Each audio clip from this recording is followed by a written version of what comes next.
Have you ever seen someone so sure of their own right to beautify your backyard that they'd risk a federal investigation?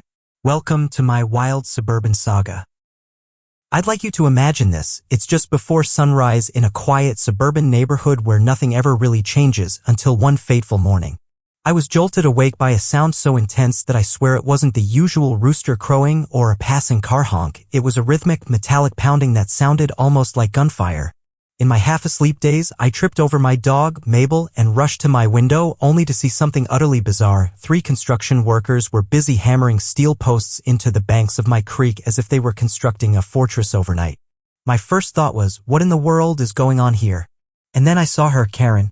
There she was, perched on a folding chair in her unmistakable yoga pants, green smoothie in hand and barking orders at the workers with a smile that reeked of self-importance.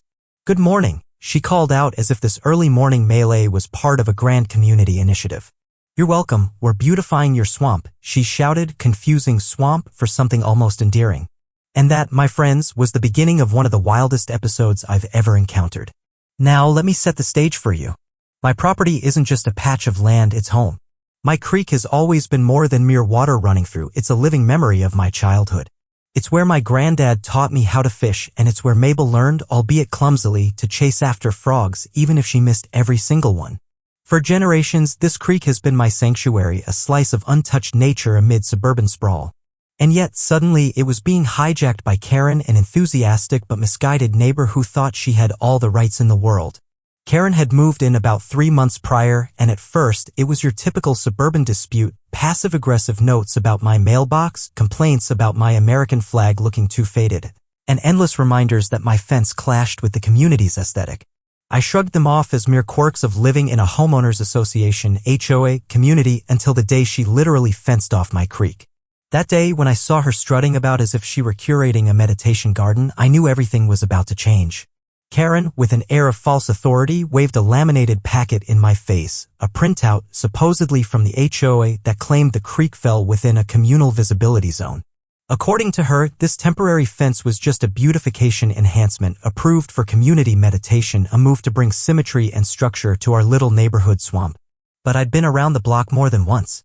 I'm pretty familiar with HOA rules, so familiar that I once defended myself in a small claims dispute involving a chicken coop.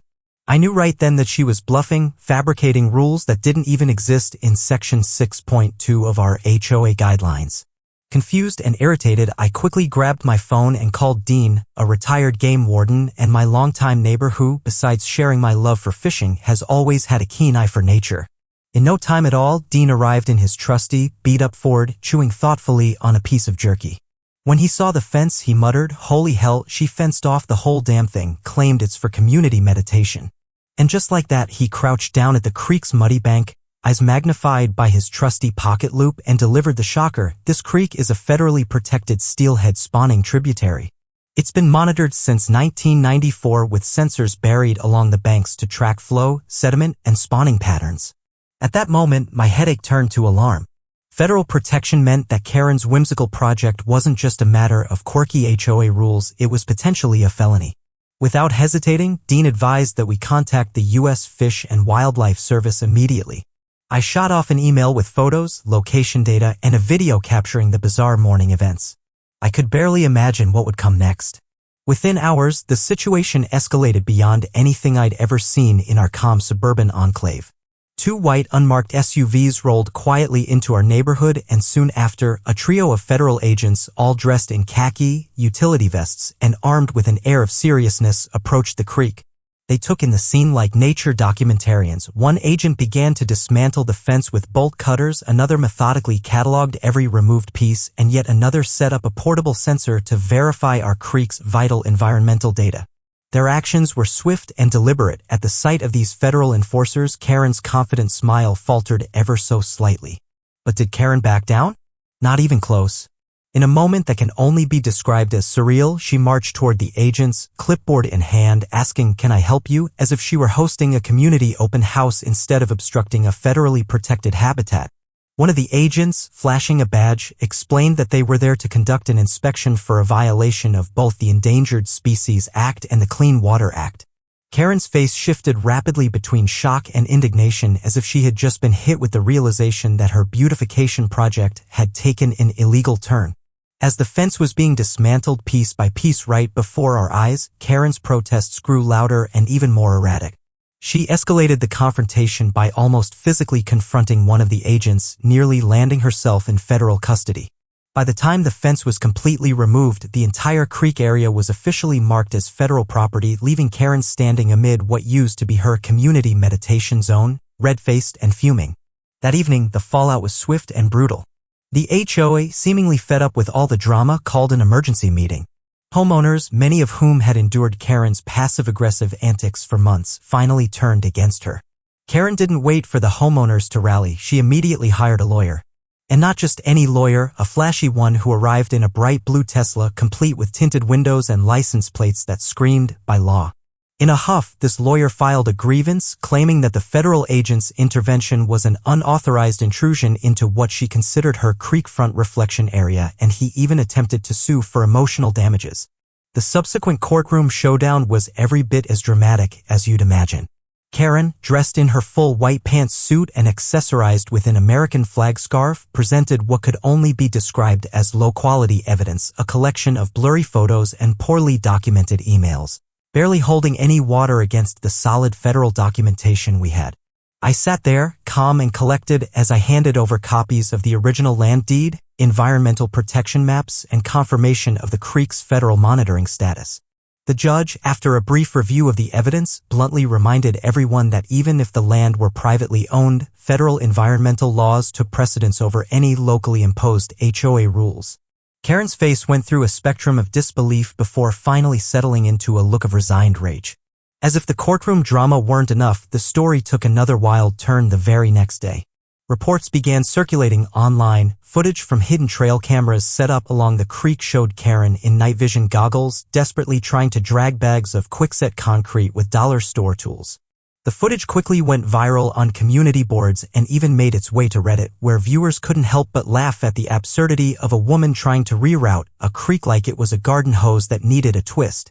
Social media memes were born overnight, and before long, Karen was officially banned from all HOA meetings, her access to community facilities revoked, and her reputation in ruins. Even more shockingly, on that same day, a fish, one of the very symbols of our creek's rich ecosystem, was found floating belly up near the creek bank. Dean, outraged and heartbroken, suspected that Karen had perhaps mixed something into the water, possibly a cocktail of concrete dust and her own signature perfume. We quickly documented every detail, recontacted the Fish and Wildlife Service, and posted additional evidence on a local community board notorious for calling out HOA absurdities. The cameras that had first captured the illegal fence were reactivated, and they now provided damning footage of Karen's clandestine activities involving unauthorized concrete pours and makeshift landscaping that threatened the fragile local ecosystem. Over the course of the next week, the chain reaction continued. The county eventually declared the area a historical conservation site after it was revealed that the creek was not only a protected fishery but also part of a long-forgotten mining claim from the late 1800s. Local lore whispered about a buried strongbox and a once-important federal status that made the land even more untouchable than we had imagined. In a twist of poetic justice, Karen's attempt to control the creek ended up exposing the very history and environmental significance that made it federally protected. In the aftermath, community sentiment reached a boiling point. The Homeowners Association, once a platform for Karen's petty dictates, now sat in stunned silence as members recounted the chaos of the past few days. Public opinion clearly sided with nature and the law, and soon enough, federal agents, local environmental officials, and even a couple of sympathetic community leaders oversaw the restoration of the creek's natural banks. Dean and I, along with a small group of local volunteers, spent an entire weekend replanting native vegetation, hauling away debris, and ensuring that the creek could once again flow unobstructed. A powerful reminder that nature always finds a way. By the end of this surreal chapter, Karen was facing not just mounting legal fines and the threat of criminal charges, but also a complete social ostracism among her neighbors. Her public humiliation was underscored by a series of symbolic acts. Her once proud lawn flamingos were removed in a unanimous vote of the HOA. Her email privileges were revoked, and even a modest plaque was installed near the creek with the words, "Federal property, do not disturb." The irony wasn't lost on any of us. Here was a woman who had tried to impose her own vision on nature, only to be humbled by the combined forces of federal protection, community unity, and good old-fashioned common sense. Now, as I reflect on these events, I can't help but marvel at the strange turns life can take.